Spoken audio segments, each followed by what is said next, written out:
What's up, kinfolk? It's RJ Young and Brandon Drumm on the OU Insider podcast, where we're going to talk about, OU Texas. Brandon, how you doing, man? Good, man. How are you? OU Texas week. It's a bad week to have repairs done in your house, but that's another discussion altogether. Yeah. All right, so I wanted to ask this question. What is the weakness for Texas that you think Oklahoma can exploit? The weakness for Texas that I think Oklahoma can exploit, their secondary. I think their secondary is not as good as it was last year. Obviously, they're injured. I mean, so they have to exploit it. They're playing a bunch of young guys back there. And yes, they looked a little better against West Virginia, but I mean, even Austin Kendall exploited them at times and made some big throws. So if he can do it, you know that Jalen Hurts in Oklahoma can do it. So, but it is a big game, and for some odd reason, the units that usually get exploited in other games seem to always play well in this matchup on both sides of the ball. It's an odd deal when it comes to OU Texas. So it's always fun to sit here and talk about who can exploit who and do what. And then when you show up, you see these guys play just because the atmosphere is so crazy differently than they've played all year. And it like last year with Texas, they weren't that team that we watched for Texas wasn't who we saw leading up to that game. They had questions throwing the ball, and all of a sudden they looked like otherworldly with their wide receiver. Their wide receiver unit was a question mark. I mean, people didn't think Johnson and Humphrey were who they were until that game, and then obviously they became a much better unit afterwards. But confidence is a hell of a drug, I guess. Yeah, I guess I get what you're thinking about when you're saying you can exploit the secondary. I was impressed with Texas secondary against West Virginia. If for no other reason, then there's no Caden Stearns, there's no Jalen Green. You're basically out there with B.J. Foster and a bunch of guys that you didn't expect to play a lot of football this year. And Anthony Cook had 7 tackles. They got 3 interceptions by the defensive back groups. They got 1 from the linebackers.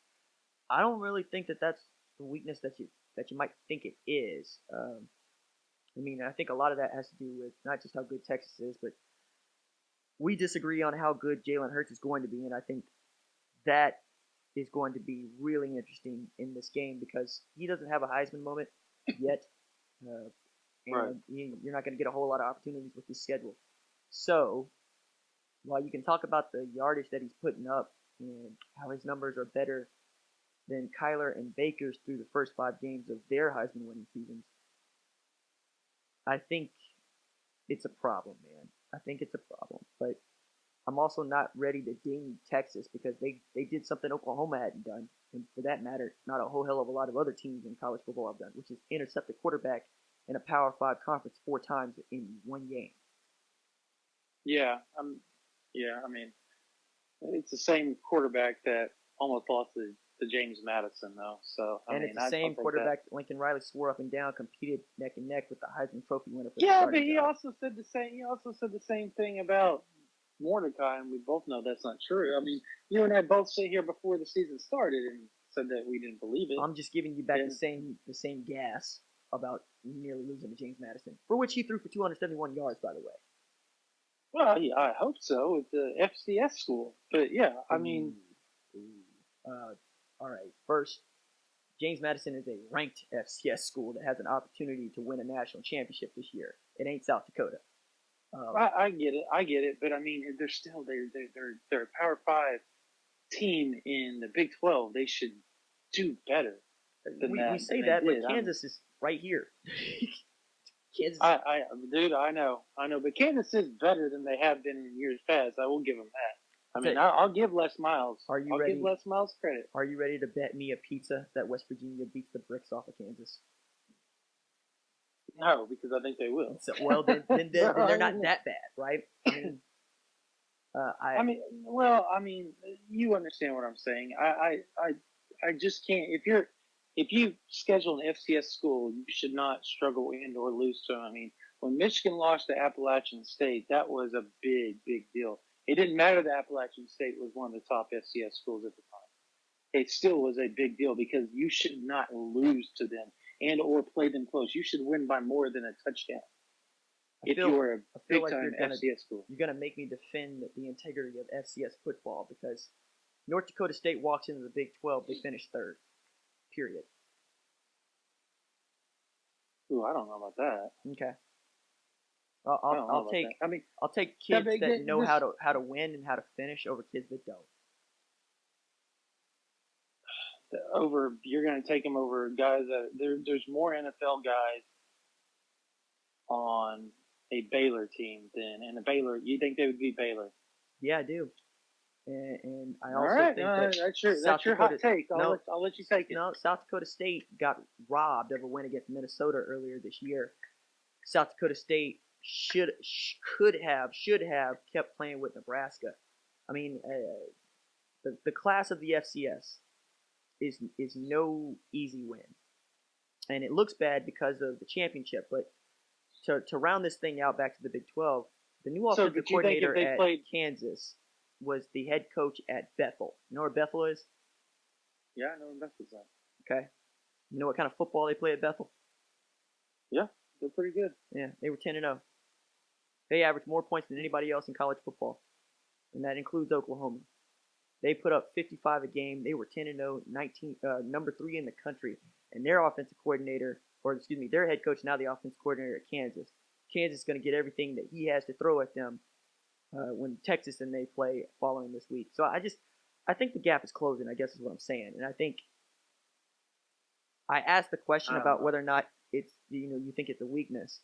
And you think it's a weakness in the secondary. So I think. I mean, I'm not the only one. That's pretty much what everybody says. Well, I mean, this is our podcast, so I don't. Yeah, I mean, it's pretty renowned that everybody thinks Texas's secondary is their weakness. I guess a lot of people haven't watched Texas play football.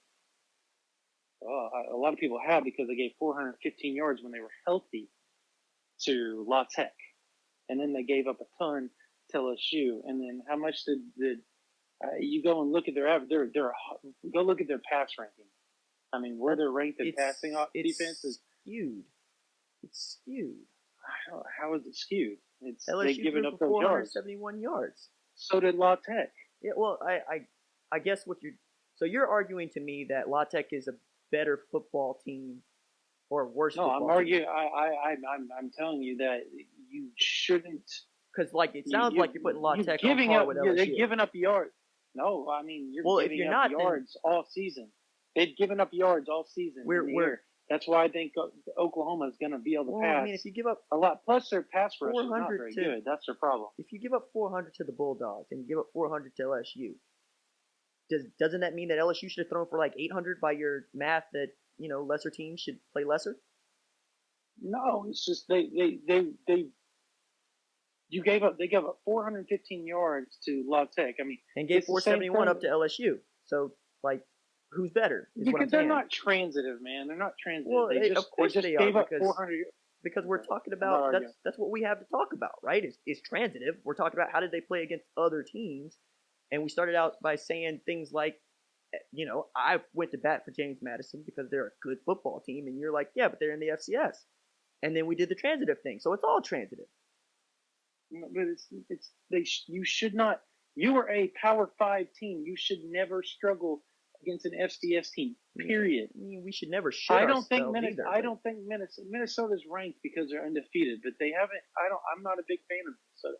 I think once they play a team like an Ohio State or somebody, they're going to get ran out of the stadium. Well, okay. So you're going to tell me that Texas isn't very good. I didn't say they weren't very good. I just think I think their pass defense is not very good.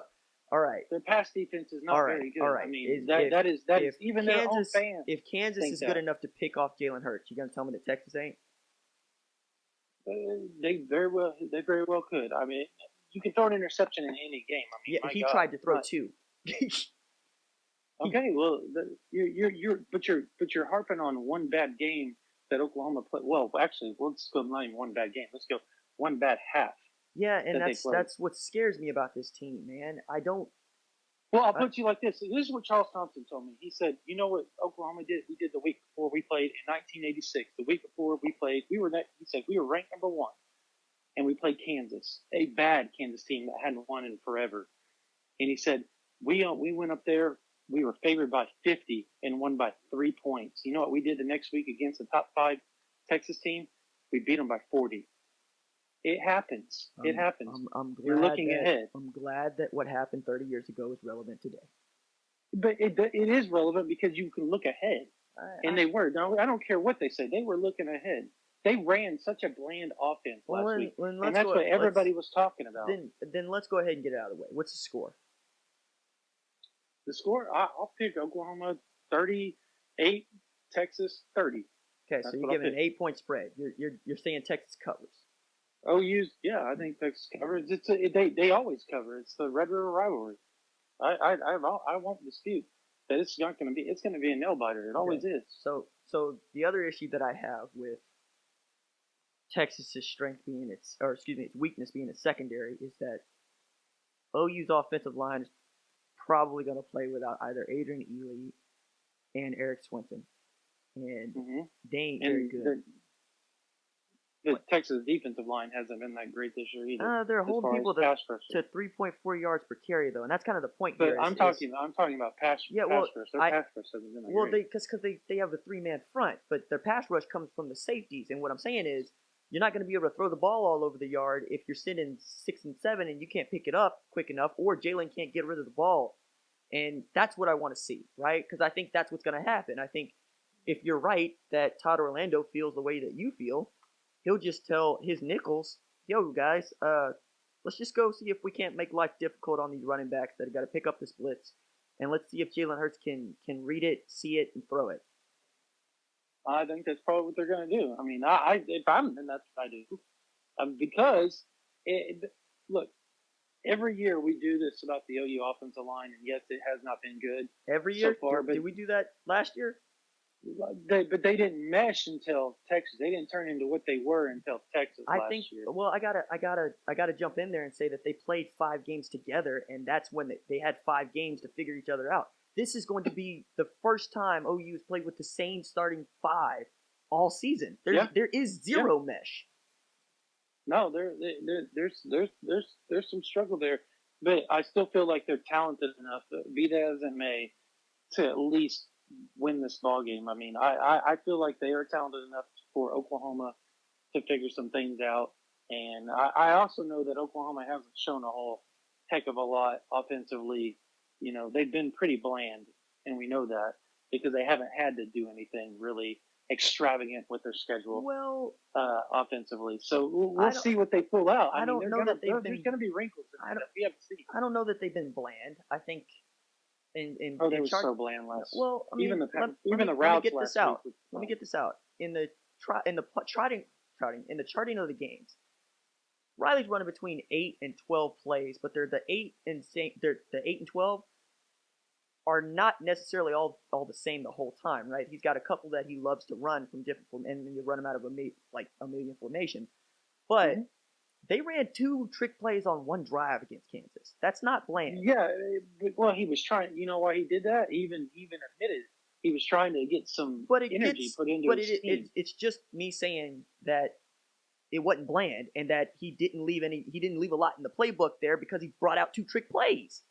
So that I'm just saying that's not true, right, man. That's all. But he also I will say again I will say that I talked about this yesterday on the radio.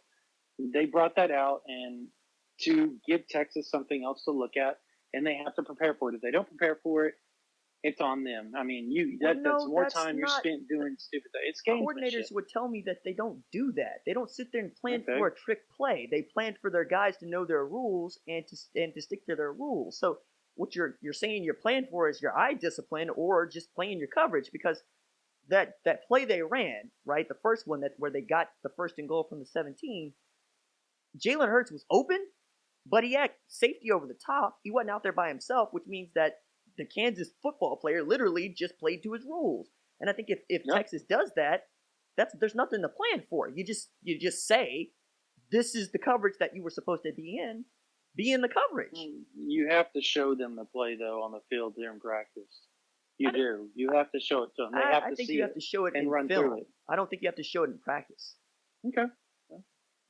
Like the idea that they were bland. I don't think he's been bland. Okay. I think he's been Lincoln Riley. I honestly don't believe that the man has as much gamesmanship as people seem to think so, myself included. Because I've been thinking about this all year. I really have. And the one thing that I think he has changed is they're calling run plays for Jalen Hurts in a way that they used to call like QB draw for Kyler, right? They didn't really call plays for Kyler. Like this time, you're seeing QB counter. You're seeing QB power. And they ran QB counter. That long run for Texas that started the whole comeback was a QB counter last year. Was there a pull? I gotta go look at it because I could have sworn it was straight up. It was a straight up QB counter because they pulled from the right side to the left side and he followed them through.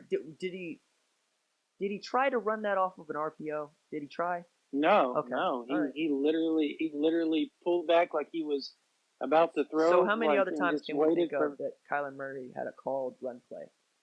UCLA. Okay. Against Texas last year. How many would you say it was? On a 3rd and 8. I'd probably say about 20 plays the whole year. Okay. Have we seen? I mean that was an actual counter and or run play. I mean, no. That's what I'm asking. That is what I'm asking. Yeah. I'm not asking about times he just had to take off. Yeah, because I'm literally running them through my head where I knew that it was an actual run call for Kyler. So the point there that I'm leading toward is they do it more. No doubt, they do it more. Yeah, and that's the thing. Do. Yeah. So I mean it. Yeah, they're hammering away, aren't they? Yeah, I'm not happy. Well, you shouldn't be. Good. So anyways, so the whole Jalen Hurts thing is they do. They run powers, they run counters with him.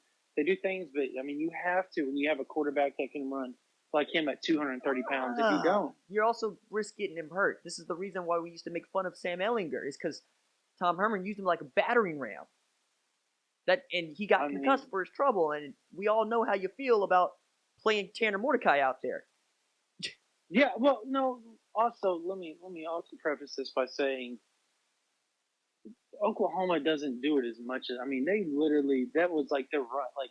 They acted like they didn't have a running back half the time last season.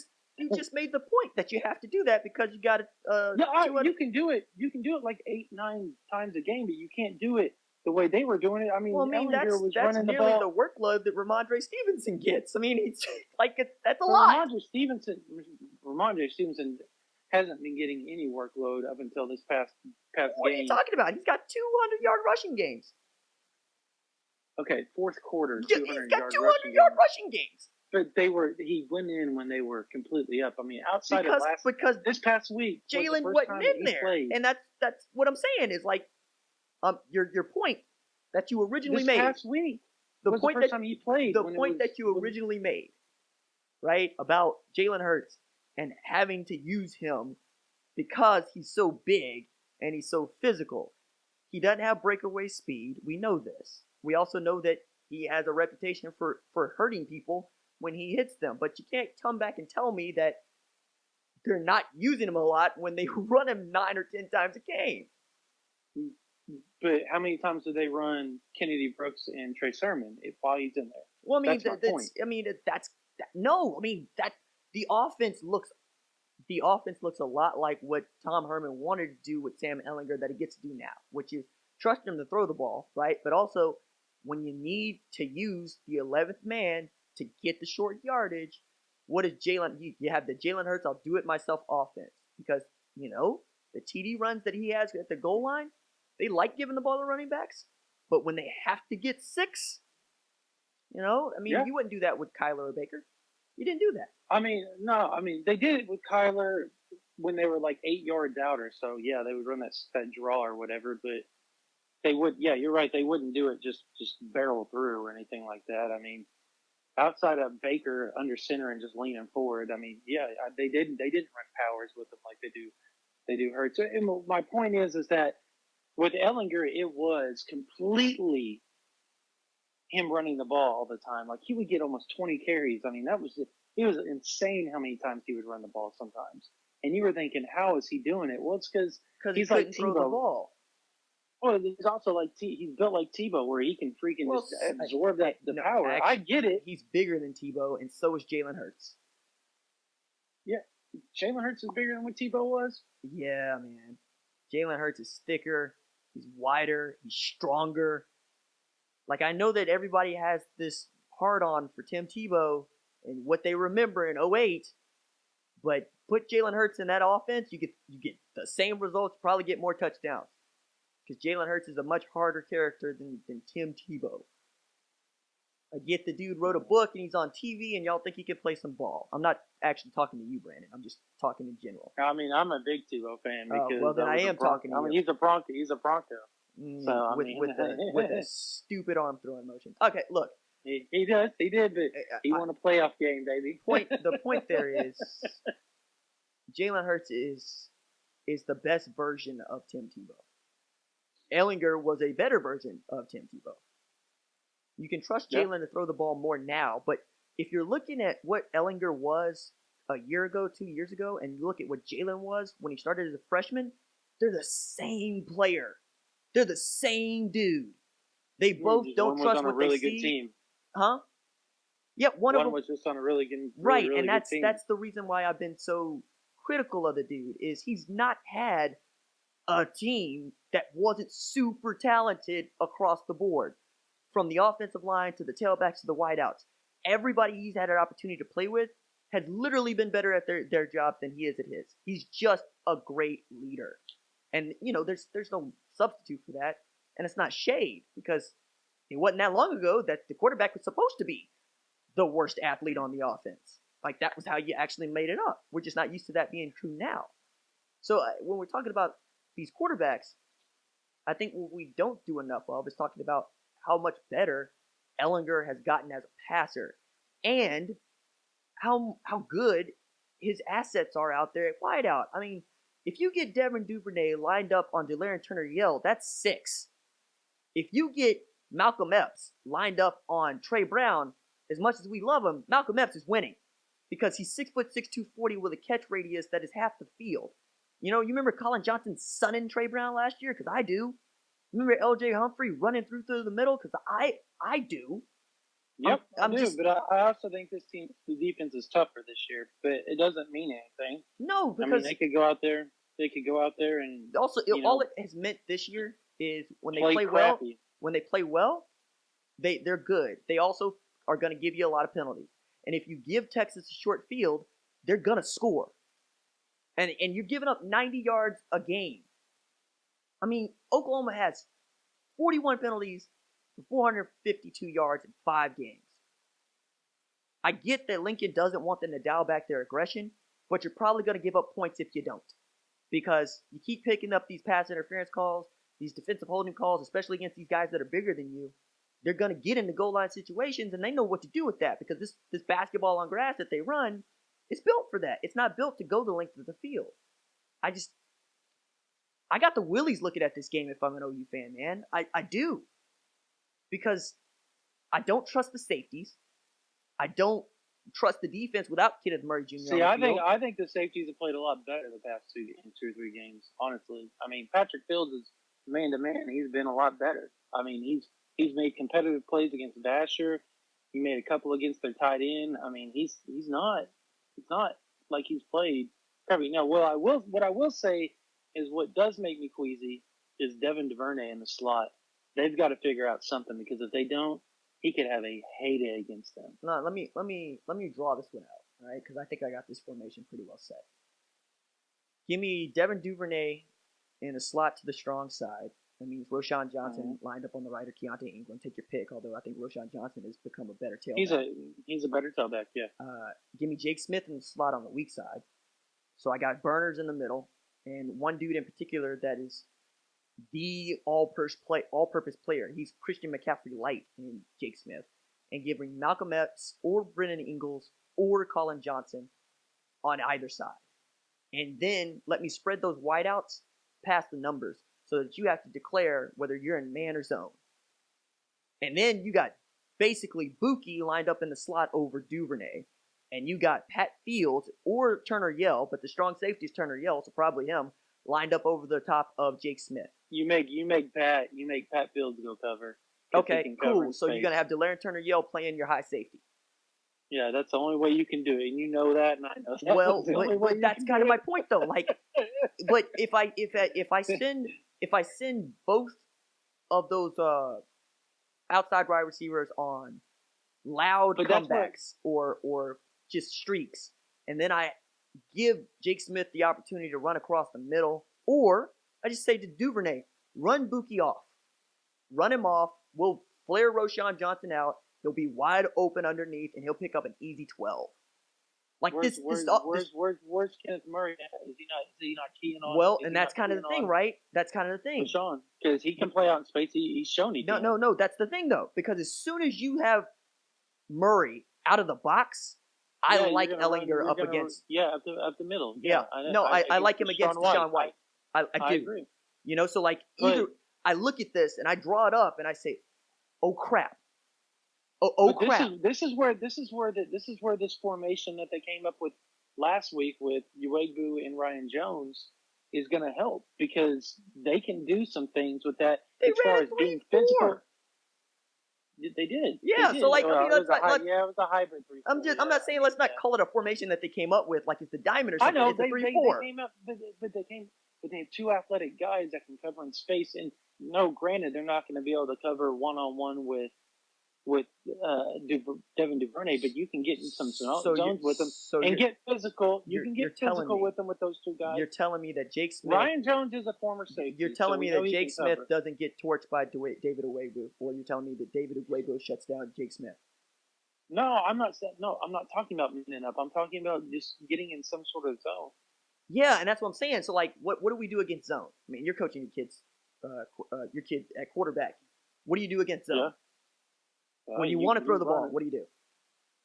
You run a variety of flood routes and all kinds of stuff to make them have to choose what they're doing in multiple areas. I mean, you can flood a zone. You can do all kinds of things. Right, and if I know that I got a true blue pass rushing outside linebacker out there, and I know I got a drop down safety. That's where the one gap scheme comes to help. That's where I feel like the pass rush. And then you're just begging people to blow you up, because. Yeah, they could run traps off of it and all kinds of stuff. So, like, you see what I'm saying? Like, we're doing this. There's a lot of things you can do, but you try to counteract that by calling the right calls against their plays. That's what this is. It's a chess match. No, I think it's. I don't think it's a chess match. I think it's a discipline match. I think it's, can we run our stuff better than you run yours? Because Riley's not gonna run 22 plays. He's going to run 7. He's just going to run them out of a bunch of formations that he thinks can work. And Orlando has demonstrated he's going to do much the same. They're going to run quarters. They're going to run cover 3 man, and they're going to blitz the hell out of you. That's what they're going to do. And the reason that you can do those things at places like Oklahoma and Texas is because the talent is supposed to just be that good. My Jimmies are better than your Joes. And what it comes back to me, what I started this conversation with was, is Texas's front 6 better than Oklahoma's front 5? Texas, you say Texas's front 6 better than OU's front 5. And if you want to drop offense and defense, if you want to drop a safety in there, yeah, fine, yeah. If Texas's defense, so are we? Texas. Okay, yeah. Texas's defense, is it better than Oklahoma's starting 5 on the offensive line? I don't know. I mean, yeah, and that's you think that, because I don't think they are. Well, I think the fact that Texas is struggling this year for a reason, and I think what LSU did to them, Oklahoma could do the same. LSU also had a better defense, and that's what I'm getting at, right? So like, that defense gave up 40 to Vandy, so I don't know. The second and third string gave up 40 to Vandy, but whatever. I watched that game. I'm defending that game because I watched it. and Joe Burrow has played as many fourth quarters as Sam Ehlinger has. All right, so like to actually Ehlinger's played more. Ehlinger played West Virginia in the fourth quarter. Mm-hmm. So Jalen Hurts is the dude who hasn't played a fourth quarter. No, he hasn't. He hasn't played one all year. So, but I mean that can't be a bad thing because I mean. And by the way, didn't play one all year either. I thought Barry's question was valid. I know he's Barry, and I know people feel some kind of way about Barry. What question are you talking about? That he gave to Lincoln about he hadn't played any fourth quarters. What do you expect? I mean, I know that Lincoln expects them to succeed, I don't. But I don't think that's out of line because did some people think it was out of line? Yeah. I guess I missed it because I didn't think anything of the question. No, I thought it was. It didn't even cross my mind that was a stupid question. Right no, I thought it was an outstanding question because OU's rolled people, and you know what? To your point about rolling the people that you should, that doesn't show you what you're good at. I mean, we could do it either way. We could say that Auburn will be battle tested at the end of the year, like A&M, or we could say Clemson played nobody last year, and they ended up destroying people in the college football playoff. So you don't really know until you get there. Mm-hmm. So I don't think it's an out-of-line question. That was the thing. I wanted to hear Lincoln actually give that some real thought, and he kind of sort of did toward the end. But at first he was like, what do you want me to say? Like, expect us to win. Like, what are we? And I get all of that. I also get why you rolled your eyes at Gilman's question. Because I was like, okay, as a dude that likes pregame speeches. Was that on TV? I know it's on video. Who? Gilman's question? Yeah. Did I roll my eyes? I don't remember doing that. No. Okay. No, I am thinking to myself of all the people in that room that were probably rolling their eyes. Yeah, I'm not even in the room, and I can hear the inaudible groans of like half the beat writer core, just kind of looking over in that direction, being like, Gilman, what the hell are you doing? And I love Andrew. I thought Andrew. Yeah, it was an odd question. Well, but I also he been there all year. Look, it's a question for which you got to find somebody when they're in the right mood to answer it, right? Because Lincoln was in no mood to answer that question. No, it's OU Texas weekend. But also if you can't ask it at OU Texas, you can't ask it. You're not going to ask it when they get ready to play Baylor. You know, there are everybody is no. I mean, that's going to be a tough game as it is. That game's going to be probably. I mean, there's a chance if they keep winning. I mean, game day could be that thing. So yeah, well, I'm sure that the good Lord is going to see us through to Waco in November with an undefeated Baylor team. Yeah. Mm-hmm. Oh my gosh, would that not be hilarious? Hey, I've been sitting on this. Do they play Texas before? Do they play Texas before Oklahoma? Yeah. And they play them in Waco too, don't they? Because well, I'm not sure. Ooh. I just know that Baylor only has to leave the state twice, and one of those they already did, which was Manhattan. So I got to look it up right quick while you're talking. They have a chance to really, really surprise some people this year. Oh my goodness! I readily will admit I thought Oklahoma State was the third best team in the Big 12. It's Baylor. I don't think it's even a question. I don't know. They might lay an egg against Tech this weekend. Let me see. I don't know. They just seem so distant. They got Texas the week after Oklahoma. See, they're going to be undefeated going into that game. and Texas travels to Baylor this year. So they got Oh no, they got to get by Tech. They got to get by Oklahoma State. They're not going to lose to Tech. They're not. Oklahoma State lost to Tech. I sit here and talked up freaking Oklahoma State after they beat K-State. Well, I thought they were the third. Yeah, and I talked them up. I had to eat crow so bad on Monday. Yeah, well, it happens. Yeah, I thought they were. Were you with me on that? Am I crazy? No, because they were. Nobody was crazy. They were 10-point. Yeah. I mean, I thought for sure they were going to. They're 10. They hadn't lost since 2008 down there in Lubbock. No, they're 10-point favorite. You know? Oh, I thought I just thought they were the third best team in the Big 12. I literally thought, hey, they are going to be a problem. They have a chance to go. They have a chance to run the table, although because they already lost to Texas, so I didn't think they were going to lose again until they played Oklahoma. And man, was I wrong. Anyways, I digress. So that was totally off the wall. I'm getting pissy.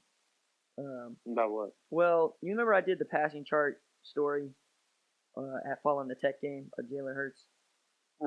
Okay, so Phil Conley put out a tweet where he charted the passes, and I'm like, damn it, man, I just almost got done doing this. Anyway, Jalen is stupid accurate, like to most parts of the field, right? So he's right. Yeah. No, just period. Because check this out. He's at 98.9% throwing shallow to his right, but 32.8 throwing shallow to his left. And he has 9.3 throwing deep to his right, and 79.7 throwing deep to his left. Damn near everybody else, or everywhere else, he's looking at 99 and 100. Like, I'll send it to you because I know your show prepping. So you need to. I know your show prepping. Yeah. So, dude, straight up. If you're Texas, you make him throw to his left shallow. Yes, and that's basically been my criticism is the dude can't throw deep to his left. Well, he's throwing 80% deep to his left, and he's throwing 33% shallow to his left. His good this year. His deep balls have been good this year. I don't know see, this is where I get into a conniption with people. I don't know that the deep balls have been good. I think that his wide receivers have been good. Because you remember that throw to Nick Basquin against Tech, the one that got tipped into Douglas Coleman's hand? Yeah, well, you want to know? Yeah, well, hold on. As a former wide receiver, I can flat out tell you, and I wasn't the only one because we were discussing this just the other day about how Basquin went too far inside the hash. He was supposed to go straight down the hash. Oh, man. And he went too far back, and he threw it straight down the hash. Okay. I mean, if you watch that play, all right. That's exactly where he threw it. So this is the part where I get to talk about quarterbacking.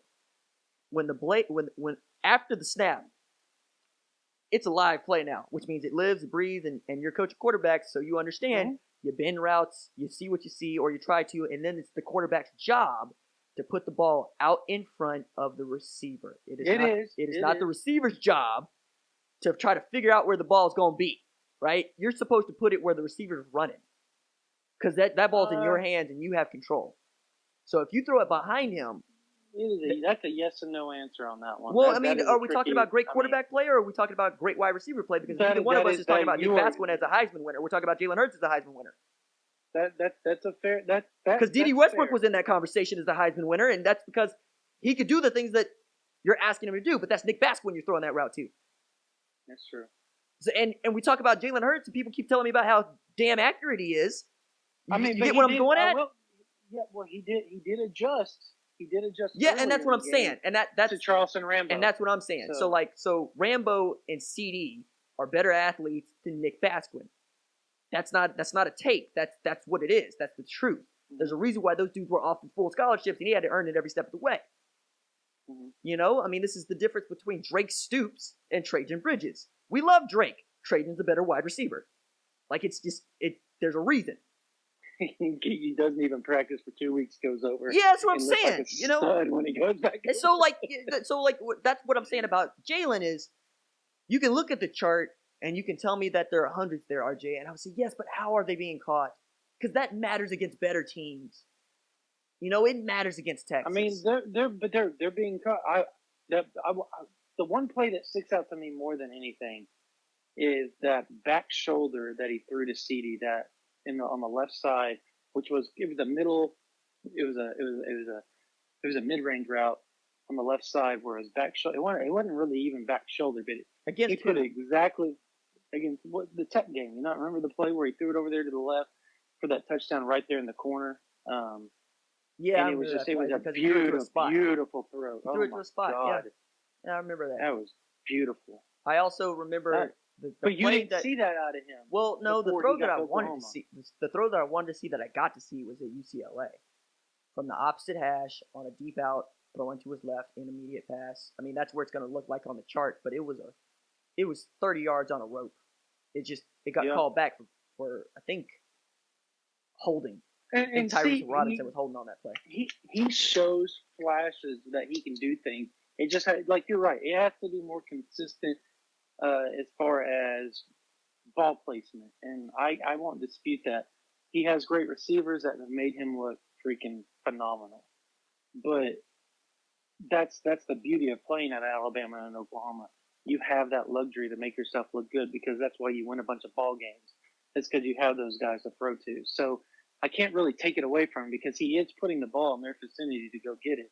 I guess they're making good catches too. That's what I'm getting at about against Texas. Play. It's going to be tougher to do it. I understand. You have to put it in smaller windows. Who's gonna outduel the other? Sam Ehlinger going to have a better passing performance than Jalen Hurts, or is it going to be Jalen Hurts who has a better passing performance than Sam Ehlinger? I almost feel that, and this again, I'm trying to take a step back here. Both of them, and I even said this, that I don't think that either one of them are going to play bad because they both have been in big ball games. They both have been. That's why I think it's going to be a phenomenal game. I think Texas has a chance to win. Anybody that says they don't, you're smoking crack. So you're sitting on the fence and not picking a quarterback. Got it. No. I'm about to pick. Let me finish my rant before I get. I just want to make sure everybody knows that if you think Texas doesn't have a chance to win this ball game, you're out of your dang mind. You are. I mean, you have these fans out here like, we're going to go in there, we're going to smash them. We have this, we have that. Yeah, guess what? They play so well when they go to the Cotton Bowl for some odd reason. I don't understand it, but they do. So this is the time where I think the leadership is different at Oklahoma. I asked Riley about this yesterday. I'm sure you saw it. About the difference. He said, yes, it's more balanced because they actually have guys on the defensive side of the ball and Neville Gallimore and Kenneth Murray that are holding everybody accountable. That has not been the case the past couple of years, and it's showing on the effort side of the ball, with the effort that they have on the defensive side of the ball. I think that plays into this game. I also think that Jalen Hurts, being at Alabama, had played in multiple Iron Bowls, has played in multiple national titles, has played in multiple playoffs, has played in so many big games. Is he more big game seasoned than Ehlinger? Yes, he is. And I think that is going to be the overall take here where it's not going to face him. He has this look to him. And plus, he doesn't take the game as an end-all like Ehlinger.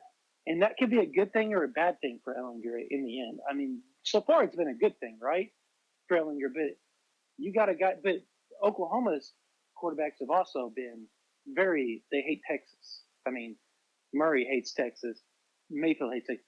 I don't know that Hurts hates him just yet. I think he's going to have to play in the game to get that hatred, number one. Number two, he's just so even kill all the time that I don't think he gets rattled. That's why I think eventually he's going to play better in the end, and Oklahoma's going to end up winning. Like I said, 38-30.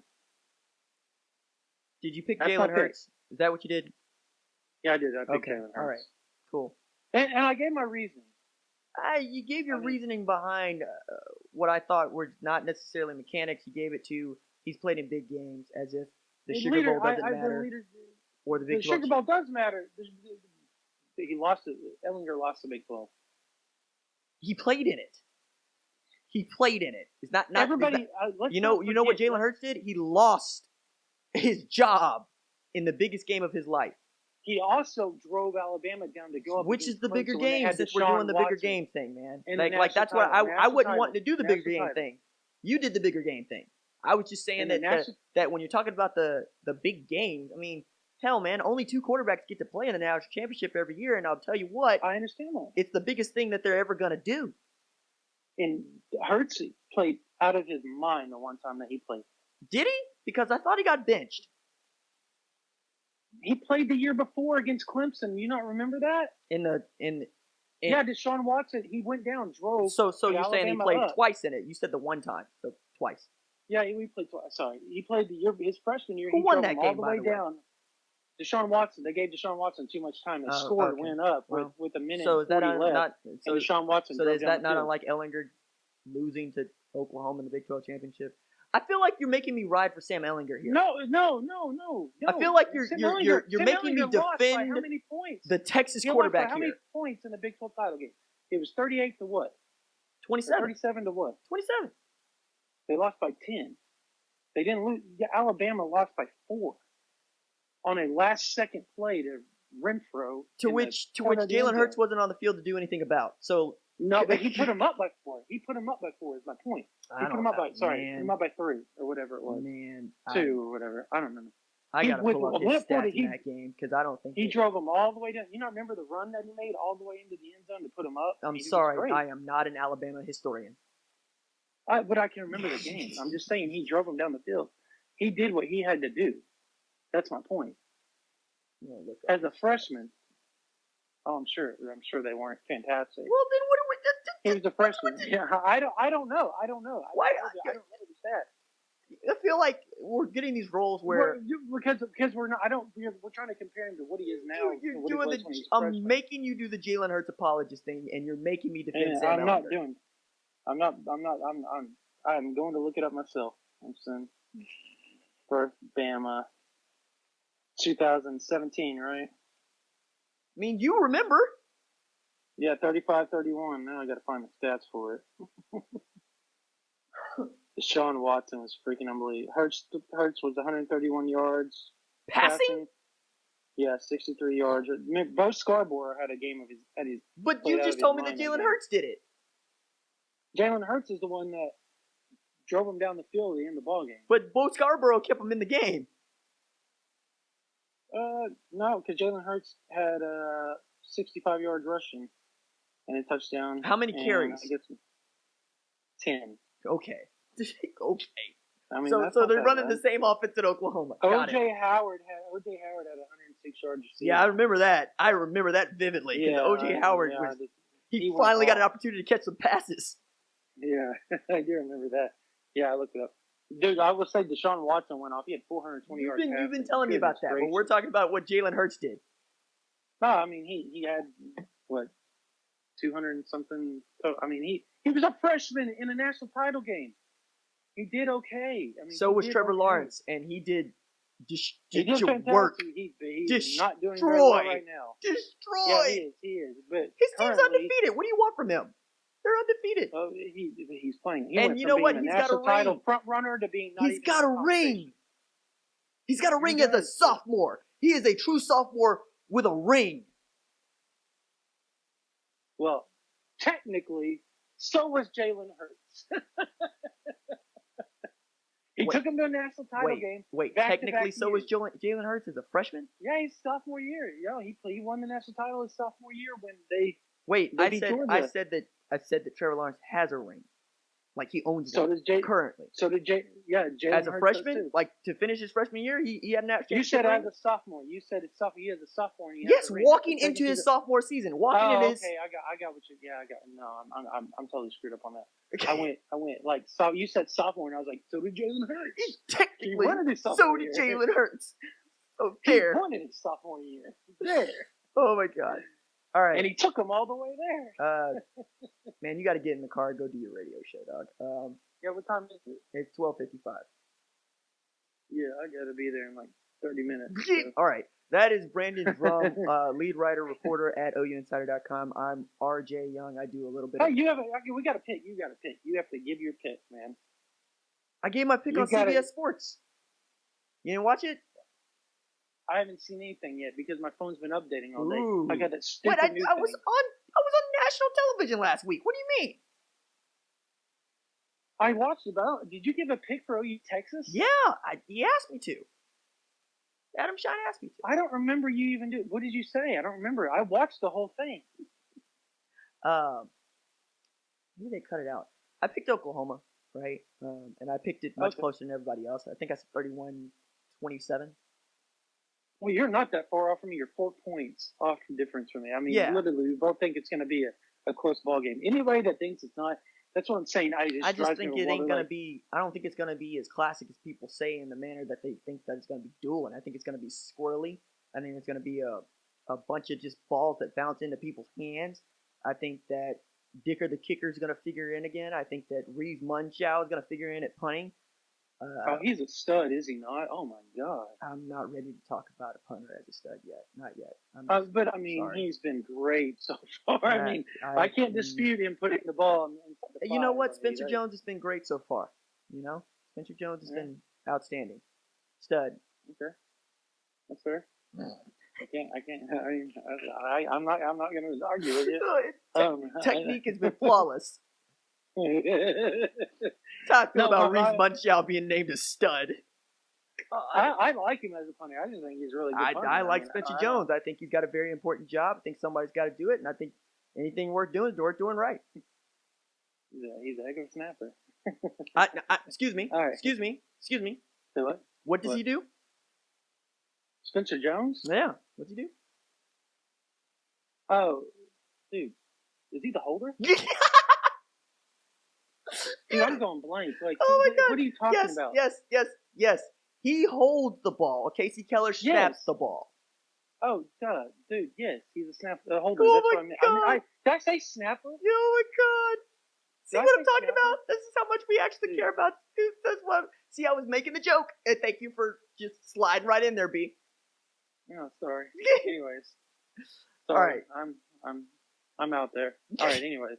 All right. I'm totally in my radio show mode. At this well, I was point. about to say, you know what? Go roll that one out to Colin. Let's see if he picks it up. Just tell him, Spencer Jones is a stud. See if he picks up on the joke. All right. All right, buddy. All right, man. Take care. Bye.